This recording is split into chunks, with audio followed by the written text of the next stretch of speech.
Bike is flat on the ground. I'm gonna go ahead and throw a leg over that top tube. Stem bolts are still loose. Top cap bolt here is gently tightened. Top cap, it's gonna be tightened very gently. Just finger tighten just till it makes contact. Boom, right there. That top cap is going to put pressure on your bearings. So you want the play out of there so it's not jiggling or making noise, but you don't want them so tight that the bearings are really hard to move. So right now everything seems to be moving pretty good. Just a little bit, there we go. Probably 2 to 3 Newton meters approximately. So at this point I got just light pressure on this top cap. That's our preload adjusting cap or nut or screw, and I'm giving it a turn. Right now you would be able to tell if everything is working out okay or if something is wrong. Right now everything feels pretty good, pretty much like butter. If there was a lot of stiffness or you heard a lot of noise or scraping, then there's something wrong. Maybe we have a bearing upside down. Maybe we forgot to add, maybe there's a race that fell out or something we didn't see that fell out.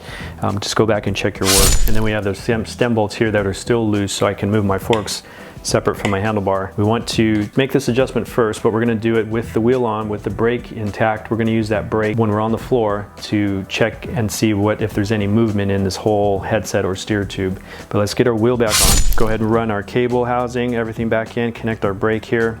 And I like to use wire cutters to crimp that end cap. Slide that on. I like to give it 2 crimps. Give it a tug, make sure it's on there tight enough. All right, now so I'm gonna bring the bike down to the ground. This is where I like to do my final headset adjustment. Bike is flat on the ground. I'm gonna go ahead and throw a leg over that top tube. Stem bolts are still loose.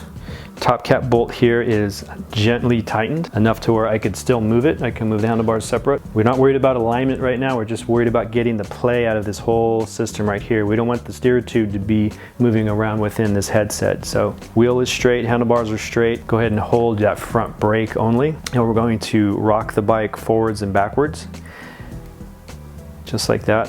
And I'm gonna exaggerate this. I'm going forwards, backwards, just like this, forwards, backwards, but you're gonna have the front brake on. So the gentler you can rock this back and forth, the finer of an adjustment you're gonna get. You're gonna find if there's just the slightest amount of play in there by going very gently. So holding brake here, and I'm just gonna move forwards and backwards very gently. I'm just using 2 fingertips on my handlebar while I'm holding the brake, and I'm pushing the bike very gently.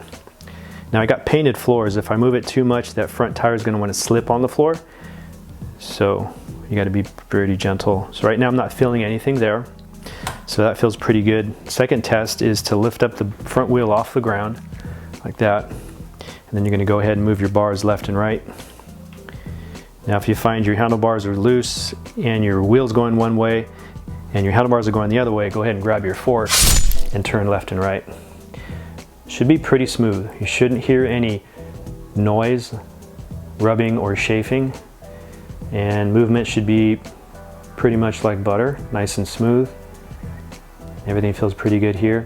The other test is you can, after having the wheel up off the ground, maybe 1 or 2 inches, you can drop the bike from 1 or 2 inches, and it should sound solid. If you got a bunch of rattling, then there's something else going on. Rattling could mean your headset is still loose, your skewer to your front wheel is loose, your brake caliper is loose, so you got to determine what's going on there.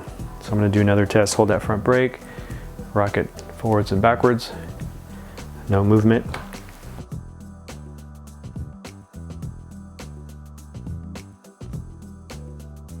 Pretty much that's it, we're done. Now we can go ahead and straighten up our bars, line up your stem with your front wheel. Actually looks pretty good. And we can go over and tighten up our stem bolts. Check your stem for any writing on it, see if there's any suggestions for torque setting.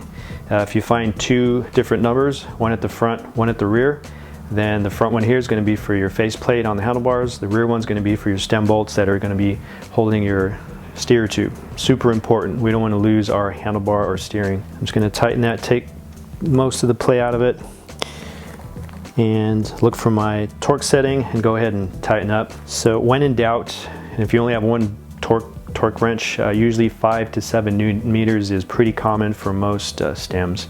This one says 5.2. 5.2 here, 5.2 here. So I have a Ritchie little torque wrench. It's a 4mm Allen tool, our hex, and then it's actually set to 5 Newton meters.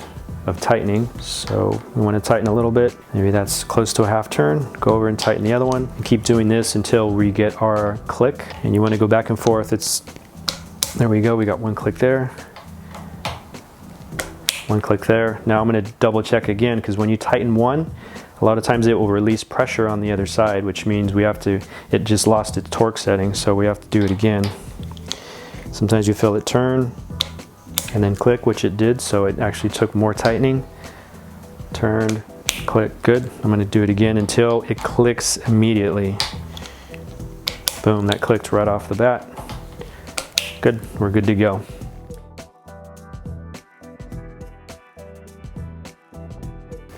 While you're here, you can go ahead and check any other bolts, your faceplate stem bolts. You can check your bolts on your levers, your hoods here. You want to make sure that these aren't pushing in. A lot of times I'll push together, see if I can get them to move. Pull out or in, use your wrists, pulling out or pushing inward. This seems pretty solid, that's good. Another test we can do is lift up your wheel off the ground about 2 inches, and we're going to push down very hard on the handlebars. Not too hard, you don't want to be a crazy animal. Make sure you have enough air in your tire, you're not smacking your rim. But this will check to see if your faceplate is tight enough, otherwise your handlebars don't want to move down on you. Good.